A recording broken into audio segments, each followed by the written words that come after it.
வணக்கம். இது news ஃபர்ஸ்டின் weekend பிரதான செய்திகள். பிரதான செய்திகளோடு இணைந்து கொள்ளும் நான் பிரியா ஆலால் சுந்தரம்.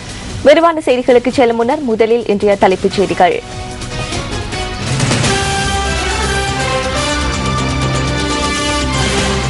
மக்களின் தேவைகளை நிறைவேற்றிக் கொள்வதனை கருத்தில் கொண்டு நிறைவேற்று அதிகாரம் பாராளுமன்றம் நீதித்துறை ஆகியன செயற்பட வேண்டும் என ஜனாதிபதி தெரிவிக்கின்றார்.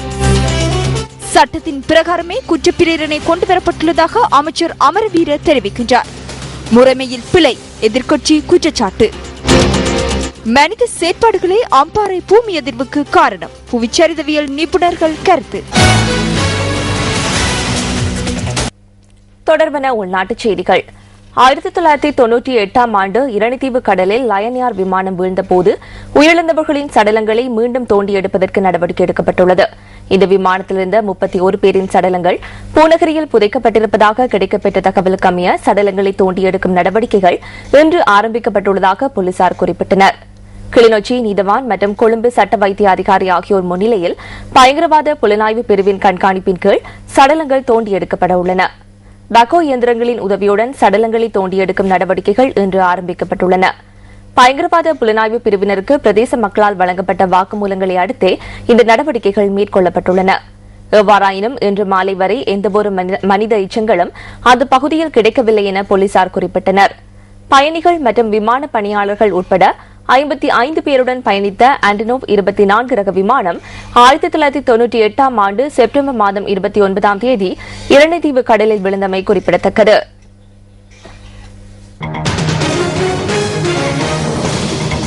பிரதமர் நீதியரசர் மீதான குற்றப்பிரேரணை தொடர்பில் நேற்றும் இன்றும் பல்வேறு தரப்பினரால் கருத்துக்கள் தெரிவிக்கப்பட்டுள்ளன. மக்களின் வாக்குகளினால் தெரிவு செய்யப்பட்ட மக்கள் பிரதிநிதிகளே பாராளுமன்றத்தில் இருக்கின்றனர். அந்த 225 பேரும் மக்களின் விருப்பத்தையே பிரதிபலிக்கின்றனர். அதனையே நாம் மீ உயர் பாராளுமன்றம் என கூறுகின்றோம். அதற்கு எதிராக எவராலும் செயற்பட முடியாது. எதிர்த்தால் அது மக்களை எதிர்ப்பதாகவே அமையும். நீதிமன்றத்தின் உயர் அதிகாரி ஒருவரை நீக்க வேண்டுமாயின் அதற்கான நடைமுறை ஒன்று உள்ளது. அது சட்டப்பூர்வமாக ஏற்படுத்தப்பட்ட நடைமுறையாகும். அந்த நடைமுறைக்கு அமையவே நாம் கையொப்பமிட்டு பிரதம நீதியரசர் மீதான குற்றப்பிரேரணையை சமர்ப்பித்தோம். இறுதியில் அவர் அதிலிருந்து விலகிக் கொண்டார். இவ்வாறு மக்களும் செயற்பட ஆரம்பித்தால் என்ன நடக்கும்? நீதிமன்றத்திற்கு வருமாறு கூறினால், வழக்குகளுக்கு வருமாறு கூறப்பட்டால் எனக்கு நீதிமன்றம் மீது நம்பிக்கை இல்லை, இந்த நீதிமன்றத்தில் உள்ள நீதிபதிகளை நம்பவில்லை, ஆகையால் என்னால் வர முடியாது என கூற முடியுமா? தவறான வழிகாட்டலே இங்கு வழங்கப்பட்டுள்ளது. பாராளுமன்றத்தில் தற்போது 3/2 பெரும்பான்மை உள்ளது. எனினும் இந்த பலத்தை மக்கள் வழங்கவில்லை. பணத்துக்காக சிலர் அரசாங்கத்துடன் இணைந்துள்ளனர். ஐக்கிய தேசிய கட்சிக்கு வாக்களித்தவர்களின் வாக்குகளை பயன்படுத்தி அவர்கள் 3/2 பெரும்பான்மையை உருவாக்கியுள்ளனர். பாராளுமன்றம் மீ உயர் தன்மையுடன் கூடியது என தெரிவிக்கப்பட்டாலும் இங்கு மக்களின் ஆணை முறையாக செயற்படுத்தப்படவில்லை அல்லவா? அரசாங்கம் நீதிமன்றத்தை காண்பித்து அச்சுறுத்துகின்றது. மறுபுறம் வருமான வரி திணைக்களத்தை பயன்படுத்தி அச்சுறுத்துகின்றது. இன்னும் ஒரு புறம் பாராளுமன்ற உறுப்பினர்கள் உரிய முறையில் தெரிவு செய்யப்படவில்லை என கூறி நீதிமன்றத்தின் ஊடாக பதவியை மீளப்பெற முயற்சித்தது. இதனால் அச்சமடைந்தவர்கள் அரசாங்கத்துடன் இணைந்து கொண்டனர். தற்போது அவர்களை பயன்படுத்தி 3/2 பெரும்பான்மையை உருவாக்கியுள்ளனர். அது பணத்துக்காக பெறப்பட்ட ஒன்றாகும். அப்படியாயின் உண்மையிலேயே 3/2 பெரும்பான்மை இல்லாத நிலையில் இந்த நடவடிக்கையை எவ்வாறு முன்னெடுக்க முடியும்? அரசாங்கம் தற்போதுள்ள அரசியல் அமைப்புக்கு அமையவே இந்த செயற்பாட்டை ஆரம்பித்தது. நாட்டுக்கு எதிரான அரசியல் சக்திகளினால் அப்பாவியான பிரதம நீதியரசு தண்டிக்கப்பட்டதாகவே நாம் காண்கின்றோம். அவருக்கும் இது தொடர்பில் தெளிவு ஏற்பட்டிருக்கும். இந்த அரசாங்கம் தொடர்பில் எமக்கு எந்தவித அதிருப்தியும் இல்லை. இந்த அரசாங்கம் மேற்கொள்ளும் அநேகமான நடவடிக்கைகள் தொடர்பில் அவ்வாறு நினைக்கின்றோம். இது நாட்டின் ஸ்திரத்தன்மையை சீர்குலைப்பதற்காக முன்னெடுக்கப்படுகின்ற அரசியல் சக்தியின் மற்றொரு நடவடிக்கை என்பதனை புரிந்து கொள்ள வேண்டும். கருப்பு அங்கி அணிந்தவர்கள் வெளியேறினாலும் இந்த அரசாங்கத்திற்கு எதிராக மக்களை திசை திருப்ப எத்தனித்தாலும் அது ஒருபோதும் பயனளிக்காது என்பதனை நாம் கூற வேண்டியுள்ளது. ராஜித சேனாரத்ன அதேபோன்று விமல் வீரவங்ச ஆகிய அமைச்சர்கள் பிரதம நீதியரசர் முன்னிலையில் வழக்குகளில் ஆஜரான போது அவர்களுக்கு எதிராக பிரதம நீதியரசர் தீர்ப்புகளை வழங்கியிருந்தார். அவ்வாறெனில் அவர்களால் பிரதம நீதியரசர் தொடர்பில் தீர்மானங்களை மேற்கொள்ள முடியுமா? தற்போதைய அரசாங்கம் அதிகாரத்தை தக்க வைத்துக் கொள்வதற்காக நீதிமன்றத்தின் சுயாதீனத்தை மூழ்கடிக்க தயாராகியுள்ளது. தற்போதைய அரசாங்கம் அதிகாரத்துக்காக பார்லமெண்டத்தின் கௌரவத்தை தாரை பார்க்க தயாராக உள்ளது. அரசாங்கம் தமது இருப்பை உறுதிப்படுத்திக் கொள்வதற்காக எதனையும் செய்ய தயாராக உள்ளது. நிறைவேற்று அதிகாரம், பாராளுமன்றம் மற்றும் நீதிமன்றம் ஆகியன ஒன்றோடொன்று மோதிக்கொள்ளக் கூடாது என ஏற்கனவே கூறியிருந்தோம். எனினும் தற்போது நிறைவேற்று அதிகாரம், பாராளுமன்றம் மற்றும் நீதிமன்றத்திற்கு இடையே மோதல் ஏற்பட்டுள்ளது. இந்த சந்தர்ப்பத்தில் நீதிமன்றத்தையும் பாராளுமன்றத்தையும் ஒன்றிணைத்துக் கொண்டு நாட்டுக்கு சேவையாற்றுமாறு ஜனாதிபதியிடம் வேண்டுகோள் விடுக்கின்றோம். நீதித்துறையில் பிரச்சனை ஏற்பட்டால் பொதுமக்களுக்கு என்ன நடக்கும்? பொதுமக்கள் நீதிமன்றத்தை நாட முடியாமல் போகும். ஏற்கனவே சில அரசியல்வாதிகள் நீதிமன்றத்தை சீர்குலைத்துள்ளனர்.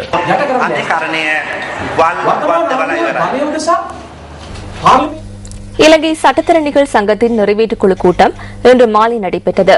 நீதிமன்றத்தின் சுயாதீன தன்மையை பேணுவதற்காக புதன்கிழமை முற்பகல் நாடளாவிய ரீதியில் சட்டத்தரணிகள் ஒரு மணித்தியால அமைதியான எதிர்ப்பு நடவடிக்கையில் ஈடுபடுவதற்கு இதன்போது தீர்மானிக்கப்பட்டுள்ளது.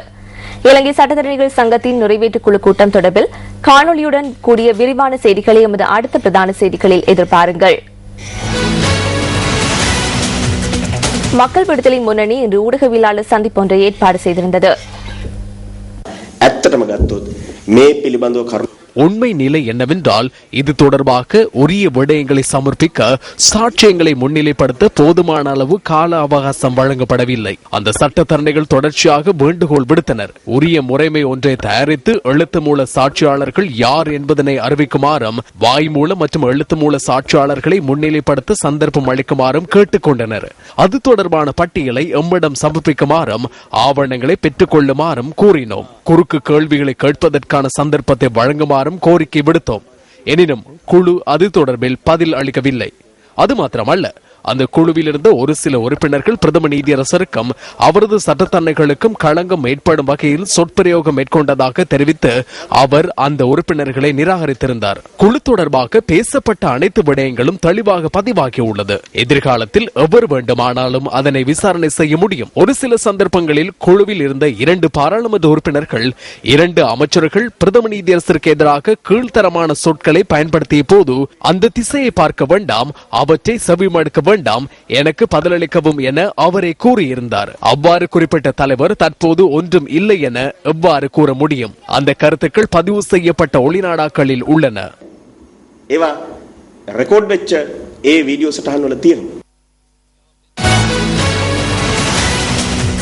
சசுரட்ட அருண திட்டத்தின் மற்றொரு கட்டம் மண்டாவளை கருவுதினிய பகுதியில் முன்னெடுக்கப்பட்டது. ஐக்கிய தேசிய கட்சியின் பிரதி தலைவர் சஜித் பிரேமதாச தலைமையில் இந்த நிகழ்வு இடம்பெற்றது. දෝසාභියෝගේ හරහා අග්‍රවිනිශ්චකාරවරියට එල්ල වෙලා තිබෙන குற்ற பிரேரணையூடாக பிரதம நீதியரசர் மீது சுமத்தப்பட்டுள்ள குற்றச்சாட்டுகள் நியாயமான முறையில் விசாரணைக்குட்படுத்தப்படவில்லை. நாட்டின் இறைமையை காலனித்துவ ஆட்சியாளர்களுக்கு விற்கும் சதித்திட்டமே இன்று அநீதியான முறையில் விசாரிக்கப்பட்ட குற்ற பிரேரணையூடாக செயற்படுத்தப்பட்டுள்ளது.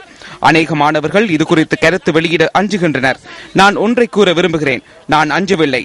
நான் உண்மையை உள்ளவாறு கூறி இந்த நாட்டின் ஜனநாயகத்திற்காகவும் நீதிமன்றத்தின் சுயாதீனத்திற்காகவும் சிறைவாசம் அனுபவிக்கவும் சஜித் பிரேமதாச தயார் என்பதை இந்த சந்தர்ப்பத்தில் கூறிக்கொள்கிறேன். අධිකරණයේ නිදහස වෙනුවෙන් සිරගත වෙන්නට හෝ සජිත් ප්‍රේමදාස ලෑස්ති කියන එක මම මේ අවස්ථාවේ ප්‍රකාශ කරනවා. சசுனட்ட அருண திட்டத்தின் கீழ் இன்று மந்தண்டாவள கரவுதனிய ஸ்ரீ முனிந்தாராம விகாரைக்கு நிதியுதவி வழங்கப்பட்டது.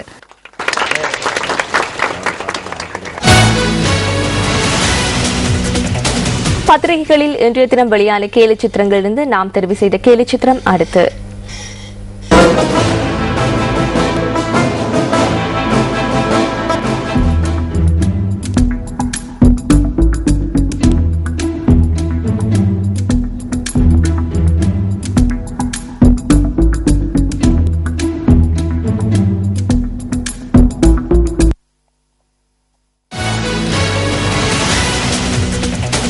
மக்களின் தேவைகளை நிறைவேற்றுவதனை கருத்தில் கொண்டு நிறைவேற்று அதிகாரம், பாராளுமன்றம், நீதித்துறை ஆகியன செயற்பட வேண்டும் என ஜனாதிபதி மஹிந்த ராஜபக்சே சுட்டிக்காட்டியுள்ளார். மினுவகொட பகுதியில் இன்று நடைபெற்ற நிகழ்வொன்றில் கலந்து கொண்டு உரையாற்றிய போதே ஜனாதிபதி இந்த கருத்தினை கூறியுள்ளார். குற்றச்சாட்டுகள் எழாதவாறு தமது கௌரவத்தை பாதுகாத்துக் கொள்ளும் வகையில் நீதித்துறை இயங்க வேண்டும் எனவும் இதன்போது ஜனாதிபதி குறிப்பிட்டுள்ளார்.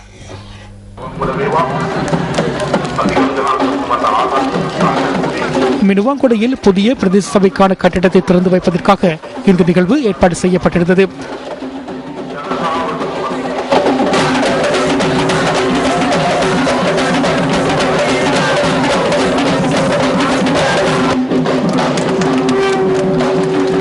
சகல வசதிகளையும் கொண்டதாக நிர்மாணிக்கப்பட்டுள்ள இந்த கட்டிடத்தின் நிர்மாணத்திற்காக 1500 லட்சம் ரூபாய் செலவிடப்பட்டுள்ளது. மினுவாங்கோடு பிரதேச சபையின் நிதி ஒதுக்கீட்டில் இந்த கட்டிடம் நிர்மாணிக்கப்பட்டுள்ளது.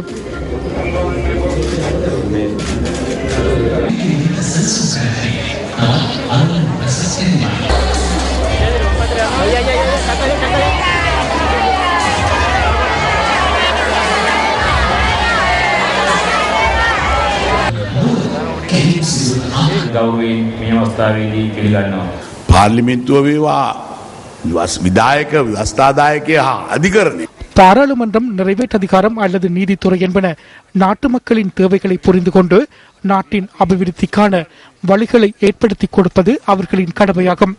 ஒரு சந்தர்ப்பத்தில் அனைவரும் ஒன்றிணைந்து இராணுவத்திற்குள் பிளவு ஏற்படுத்த முற்பட்டனர். மற்றொரு சந்தர்ப்பத்தில் நீதித்துறையில் பிளவு ஏற்படுத்தவும் அரசியல் மயமாக்கவும் முற்பட்டனர். இந்த நிலைமையிலிருந்து நாம் பாதுகாக்க வேண்டியுள்ளது. நீதித்துறையின் கௌரவத்திற்கு பாதிப்பு ஏற்படுகின்றமையானது நாட்டின் நிர்வாகத்திற்கு பாரிய பிரச்சனையாகும். அதன் கௌரவம் பேணப்பட வேண்டும். எப்பொழுதும் மக்கள் முன்னால் இருக்கின்றனர் என்ற நம்பிக்கை எமக்கு இருக்கின்றது.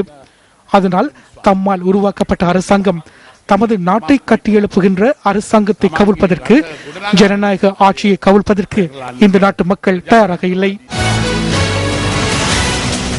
அம்பாறை வடிநாகல பகுதியில் இன்றைய தினமும் நில அதிர்வினை சிலர் உணர்ந்துள்ளனர். இது இந்த மாதத்தில் உணரப்பட்ட 6வது நில அதிர்வாகும். நேற்றைய தினம் பிற்பகல் 6:55 மணியளவில் அம்பாறை வடிநாகல பகுதியை அண்மித்த பகுதியில் நில அதிர்வு மற்றும் ஒருவித சத்தம் ஏற்பட்டதாக புவி சரிதவியல் மற்றும் சுரங்க பணியகம் தெரிவித்துள்ளது. மககனதராவ, அக்மனை மற்றும் பள்ளேக்கலை பகுதிகளில் அமைந்துள்ள அவதானிப்பு நிலையங்களில் நில அதிர்வுகள் பதிவாகவில்லை என அந்த பணியகம் குறிப்பிட்டது. நில அதிர்வுகள் உணரப்பட்டதன் பின்னர் ஏற்பட்ட சத்தங்கள் அம்பாறையில் அமைக்கப்பட்டுள்ள தற்காலிக நில அதிர்வுகள் அவதானிப்பு நிலையங்களில் பதிவாகியது. புவி சரிதவியல் மற்றும் சுரங்க பணியகத்தின் குழு கடந்த 3ஆம் தேதி வடிநாகல பகுதியில் ஏற்படுகின்ற நில அதிர்வுகள் குறித்த ஆய்வுகளை ஆரம்பித்திருந்தது. 5 பேர் கொண்ட இந்த குழுவானது நேற்றைய தினம் உணரப்பட்ட நில அதிர்வு தொடர்பில் ஆய்வுகளை மேற்கொண்டமை எமது கேமராவில் பதிவாகியது. நேற்றைய தினம் உணரப்பட்ட நில அதிர்வை ரிக்டர் அளவில் அளவிட முடியாது என புவி சரிதவியல் நிபுணர் மஹிந்த செனவிரத்ன தெரிவிக்கிறார். கிடைத்துள்ள தரவுகளின் பிரகாரம் இவை நிலநடுக்கத்தினால் புவி மேற்பரப்பில் ஏற்பட்ட அதிர்வுகள் என கருத முடியாது. இது ஒரு செயற்கையான செயற்பாட்டினால் ஏற்பட்ட நிலைமை என்றே நாங்கள் உறுதிப்படுத்துகின்றோம்.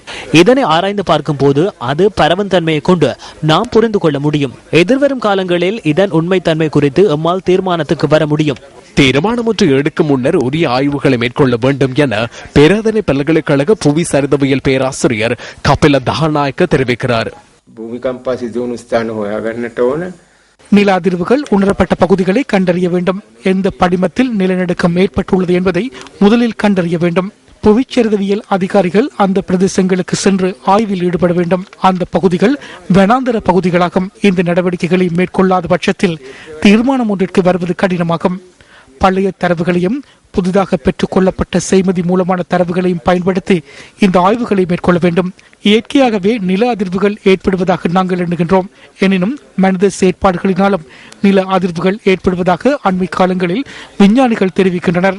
இவ்வாறான ஒரு நில அதிர்வே கடந்த 2011ஆம் ஆண்டில் ஸ்பெயின் நாட்டின் லோகா பகுதியில் ஏற்பட்டது. நீர்த்தன்மை அதிகமாக காணப்படுகின்ற நிலப்பரப்புகள் காரணமாக ஏற்படுகின்ற ஒவ்வாத மாற்றங்களினால் நில அதிர்வுகள் ஏற்படக்கூடும்.